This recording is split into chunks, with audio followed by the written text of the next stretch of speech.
Hi, welcome to A2ZKnowledge.com. This video is in language Tamil, and if you want the same video in English, you can find the link in the description box of this video.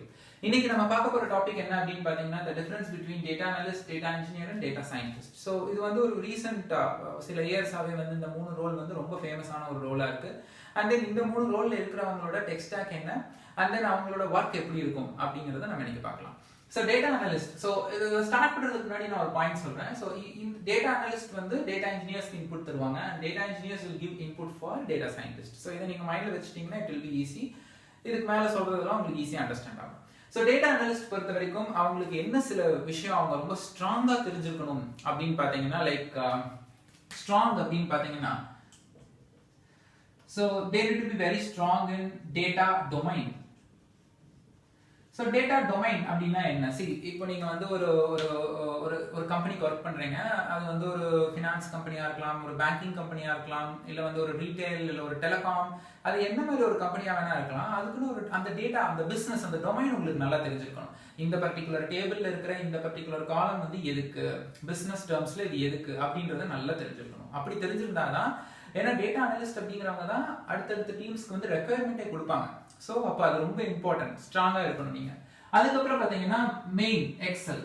Okay, so Excel normal நம்ம Microsoft Excel சொல்லுவோம் இல்லையா, அதே மாதிரி whatever in Linux and Mac அதுலலாம் அந்த tool பேர் என்னவோ means in common இந்த மூணு என்விரான்மெண்ட்டுக்கு எக்ஸல் நல்லா தெரிஞ்சிருக்கணும். ஏன்னா டேட்டா அனலிஸ்ட் வந்து அவங்களோட ரெக்யர்மெண்ட்டை வந்து எக்ஸல்ல ப்ரொவைட் பண்ணுவாங்க. டேட்டாவை வந்து அவங்க எக்ஸல்ல தான் ரெப்ரசென்ட் பண்ணுவாங்க. ஸோ அவங்க என்ன பண்ணுவாங்கன்னா இப்போ புதுசா ஒரு டேபிள் வந்து கிரியேட் பண்ணணும் அப்படின்னா அதுக்கான லாஜிக் இதுதான், இதுதான் காலம் நேம் அண்ட் டேபிள் நேம் இப்படி தான் இருக்கணும் அண்ட் இந்த காலம்க்கு டேட்டா எப்படி வரணுங்கிறது தியரட்டிக்கலா அவங்க வந்து கண்டென்ட் தியரியா எழுதிக்குவாங்க. இல்ல நிறைய பேர் வந்து ஒரு சீக்வல்ல சூடோ சீக்வல், அதாவது ப்ராப்பரான சீக்வல் இல்லாம ஒரு ஜஸ்ட் பிளைன் டர்ம்ஸ்ல ஒரு சீக்வலா எழுதி தருவாங்க.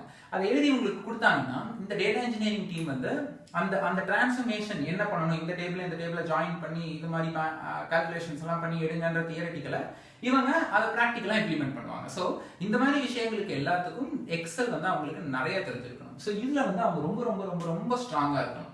அதுக்கப்புறம் பாத்தீங்கன்னா லைக் பிஐ டூல்ஸ், அதாவது business intelligence tools like Tableau, clip view, இந்த மாதிரி யூஐஸ், அதாவது நம்ம வந்து டேட்டா வந்து கிராஃபா ரெப்ரசென்ட் பண்ற மாதிரி சில டூல்ஸ் இருக்கு, அதை அவங்க நல்லா தெரிஞ்சிருக்கணும்.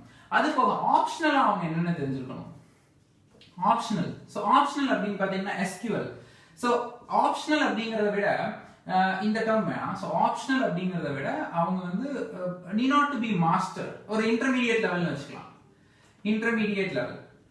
ஸோ ஸ்ட்ராங்கா அவங்க இருக்கணுங்கிறதுல இன்டர்மீடியட்டா எது எதுல இருக்கணும் அப்படின்னு பாத்தீங்கன்னா சீக்வல். ஸோ சீக்வல் வந்து அவங்க வந்து ப்ராடக்ட் பெர்ஸ்பெக்டிவ்ல படிக்க வேணாம். அதாவது ஆரக்கிள் எஸ்கியூஎல் தெரிஞ்சிருக்கணுமா, இல்ல மைசீக்வலோட எஸ்கியூஎல் தெரிஞ்சிருக்கணுமா, இல்ல டிபி2ஓட எஸ்கியூஎல் அப்படி இல்ல, காமனா plain vanilla SQL. So just insert, delete, create, joins, இந்த மாதிரி சில நார்மல் எஸ்கியூஎல்ஸ் தெரிஞ்சிருந்தா போதும். அதே மாதிரி அவங்க அதில் இன்டர்மீடியட்டா இருந்தா போதும், அவங்க வந்து அதில் ஸ்ட்ராங்கா இருக்கணுங்கிறதுல. And then programming language, so it could be like Java or Python, ஏதாவது அதுவும் வந்து இதுலயும் அவங்க வந்து மாஸ்டரா இருக்கணுங்கிறதுல. ஜஸ்ட் ஒரு கோடுனா அதை வந்து எப்படி கம்பைல் பண்ணணும், எப்படி ரன் பண்ணணும், எப்படி டிப்ளாய் பண்ணணும், ஸோ பேசிக் சின்டாக்ஸ் எல்லாம் எப்படி, ஸோ அந்த மாதிரி ஒரு ரொம்ப பேசிக் லெவல்ல தெரிஞ்சிருந்தா அவங்களுக்கு அது போதும். அதே மாதிரி பாத்தீங்கன்னா ETL concepts. Okay, ETL transformation. So சில இடிஎல் டூல்ஸ் இப்போ இன்ஃபர்மேட்டிகா இல்ல அபினேஷியோ இல்ல டேலண்ட் இல்ல வந்து பிக் டேட்டா, ஸோ இது இந்த மாதிரி இடிஎல் எதுல வந்து டேட்டாவை டிரான்ஸ்ஃபார்ம் பண்ணக்கூடிய extract transform load ETL tools, அதாவது உங்க டேட்டா இன்ஜினியரிங் டீம் என்ன இடிஎல் டூல் யூஸ் பண்றாங்களோ அதை பேசிக்ஸா தெரிஞ்சிருக்கணும். இப்போ இதுல வந்து அவங்க இன்ஃபர்மேட்டிகா யூஸ் பண்றாங்கன்னா பேசிக்ஸ் ஆஃப் இன்ஃபர்மேட்டிகா இவங்களுக்கு தெரிஞ்சிருக்கணும். இவங்க வந்து அபினேஷியோ யூஸ் பண்றாங்கன்னா பேசிக்ஸ் ஆஃப் அபினேஷியோ, இல்ல இவங்க வந்து பிக் டேட்டா யூஸ் பண்றாங்கன்னா basics of big data. So அந்த மாதிரி அவங்களுக்கு தெரிஞ்சிருந்தா போதும். அதே மாதிரி வந்து data warehouse concepts, data warehouse theoretical concepts நல்லா தெரிஞ்சிருக்கணும். ஏன்னா எல்லாமே டேட்டா டேர்ம்ஸ்ல பேசுவோம். ஸோ டேட்டா வேரோஸ் கான்செப்ட்ஸ் நல்லா தெரிஞ்சிருக்கணும். ஸோ இது அவங்க ஸ்ட்ராங்கா இருக்கணும். இது வந்து இன்டர்மீடியட்டா இருந்தா போதும். And then if you take data engineering, so data engineering பொறுத்த வரைக்கும் ஆப்ஷனல் அப்படிங்கிறது இன்டர்மீடியட் அப்படிங்கிறது இல்ல, எல்லாமே அவங்க என்ன ஸ்ட்ராங் அவங்க என்ன நல்லா தெரிஞ்சிருக்கணும் அப்படின்னு பாத்தீங்கன்னா, சோ இவங்க வந்து நமக்கு நான் சொன்ன மாதிரி டேட்டாவுக்கு என்ன டிரான்ஸ்ஃபர்மேஷன் வரணுங்கிறத அவங்க ரெக்யர்மெண்டா கொடுத்துருவாங்க. அதை இவங்க யூஸ் பண்ற டெக்னாலஜி வச்சு பிராக்டிகலா இம்ப்ளிமெண்ட் பண்ணுவாங்க.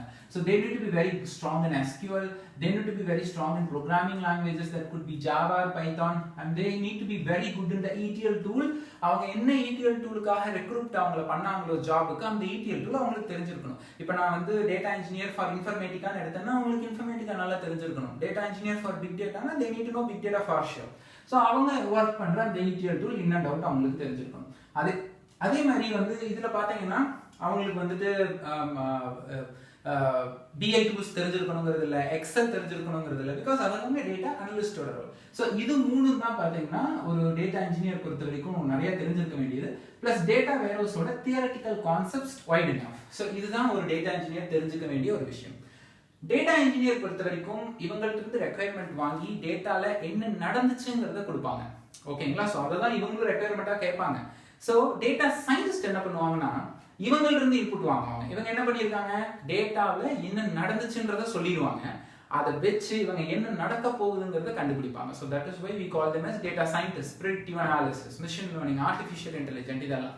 ஸோ டேட்டா சயின்டிஸ்ட் பொறுத்த வரைக்கும் ஸ்ட்ராங்கா இருக்க வேண்டிய விஷயம் என்னென்ன அப்படின்னு பார்த்தீங்கன்னா stats, very important, statistics, mathematics, algorithms இதெல்லாமே அவங்க ஒர்க் பண்ணுவாங்க. அதே மாதிரி டேட்டா சயின்ஸ் டூல்ஸ் அது என்னென்னவோ, ஸோ லைக் டென்சர்ஃப்ளோ இல்லை வந்து எம்லிப், மேகவுட் அவங்க யூஸ் பண்ணுற ஃப்ரேம் ஒர்க்ஸ் அது என்னென்னவோ அதில் எல்லாமே அவங்க அந்த டீமுக்கு என்ன டூலுக்காக ரெக்ரூட் பண்ணாங்களோ அதை அவங்களுக்கு தெரிஞ்சிருக்கணும். And they need to be good in BI tools as well. So இவங்களும் டேட்டா வந்து UI பெர்ஸ்பெக்டிவ்ல ரெப்ரசென்ட் பண்ணுவாங்க. So they need to know these stuff as well. அதே மாதிரி இவங்க வந்து இன்டர்மீடியேட்டா எதுல இருக்கணும் அப்படின்னு பார்த்தீங்கன்னா they need to be somewhat intermediate in SQL. And okay, strongly இன்னொன்று நான் ஆட் பண்ணணும், programming languages like Python, R இந்த மாதிரி லாங்குவேஜஸ் நல்லா தெரிஞ்சிருக்கணும். இன்டர்மீடியேட் SQL தெரிஞ்சிருந்தா okay. So ETL concepts, data warehouse concepts எல்லாம் தியரிட்டிக்கலாக தெரிஞ்சிருந்தா ஃபைன். அண்ட் தென் இப்போ நீங்க கேட்கலாம், இப்போ for example as a data scientist இதுல வந்து SQL, ETL, டேட்டா வேர்ஹவுஸ்லாம் நீங்க இன்டர்மீடியேட் லெவலுக்கு தெரிஞ்சிருந்தா போதுங்கிறீங்க. பட் நான் மாஸ்டர் ஆயிட்டேன் இதெல்லாம், எனக்கு இதுவும் தெரியும் அப்படின்னா நான் என்ன? So that means you act as both data engineer as well as data scientist. அதே மாதிரி தான் இங்கேயும் இப்போ இதெல்லாம் வந்து நீங்க இன்டர்மீடியேட்ன்றீங்க, பட் இதெல்லாம் நான் ஸ்ட்ராங் ஆயிட்டேன், அதாவது then you are acting as a data analyst as well as data engineer. அந்த மாதிரி தான். ஸோ இதெல்லாமே வந்து பார்த்தீங்கன்னா ஒரு ஒரு ஒரு காமன் லேயர். ஸோ நிறைய பேர் டேட்டா அனலிஸ்ட் சொல்லுவாங்க, நான் டேட்டா அனலிஸ்ட் தான், ஆனா குட் இன் ப்ரோக்ராமிங் லாங்குவேஜ்பாங்க. ஸோ நீங்க கன்ஃபியூஸ் ஆகாதீங்க, அவங்க இன்டர்மீடியேட்டா இருந்தா போதும், ஆனா அவங்க அதிகம் தெரிஞ்சுக்கிட்டாங்க. That's it. That means they are like eligible for both data engineer and data analyst. So அந்த மாதிரி தான் அவங்க. ஓகே, as a company ஒரு data analyst நான் ரெக்ரூட்மெண்ட் பண்ணணும் அப்படின்னா my requirement is this. Okay, so that is the difference. That's all about the difference between these three. Thanks for watching A2ZKnowledge.com. If you really like this video, subscribe my channel and forward this to your friends and colleagues. எங்களோட சேனல்ல நிறைய videos இங்கிலீஷ்லயும் தமிழ்லயும் ரெண்டு லாங்குவேஜ்ல provide பண்றோம். நிறைய tech videos இருக்கு, not only theoretical video, different டாபிக்ஸ்ல, different டெக்னாலஜிஸ்ல நிறைய டாபிக்ஸ் இருக்கு. எல்லாமே போய் பாருங்க.